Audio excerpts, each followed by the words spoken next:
জাহান্নামের সপ্তম স্তরের নাম হচ্ছে হাবিয়া। এই হাবিয়া সম্পর্কে সূরা কারিয়া এর 8, 9, 10, 11 নম্বর আয়াতে আল্লাহ তাআলা বলেন, ওয়া আম্মা মান খাফফাত মাওয়াজিনুহু ফা উম্মুহু হাবিয়া ওয়া মা আদরাকা মা হিয়া নারুন হামিয়া। অর্থাৎ আল্লাহ তাআলা বলেন, আর যার নেক আমলের পাল্লা হালকা হবে, যার সৎ কর্মের পাল্লা হালকা হবে, ওই মিজানের পাল্লায় যখন আমার আপনার মানে বদিকে বা নেকিকে ওজন করার জন্য মাপা হবে, এই মিজানের পাল্লায় যার নেকের পাল্লা হালকা হবে, যার সৎ আমলের পাল্লা হালকা হয়ে যাবে, পাতলা হয়ে যাবে।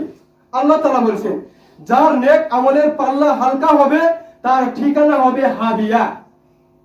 এরপর আল্লাহ তাআলা বলেন, আপনি কি জানেন ওয়া মা আদরাকা মা হিয়া, আপনি কি জানেন এই হাবিয়া কি? নারুন হামিয়া। আল্লাহ তাআলা বলেন, তা হচ্ছে জ্বলন্ত আগুন। অর্থাৎ এই জ্বলন্ত আগুনে নিক্ষেপ করা হবে এই জাহান্নামের সপ্তম স্তর হাবিয়ায় ওই সকল অপরাধীদেরকে যারা এর অন্তর্ভুক্ত হয়ে মৃত্যুবরণ করবে।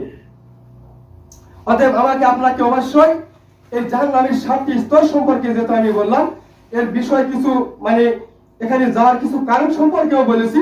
আল্লাহ তাআলা সকলকে উক্ত বিষয়ে সতর্ক হয়ে সাবধানতা অবলম্বন করার এবং জাহান্নাম থেকে নিজেদেরকে আত্মরক্ষা করার তৌফিক দান করুন। সকলে বলে আমিন।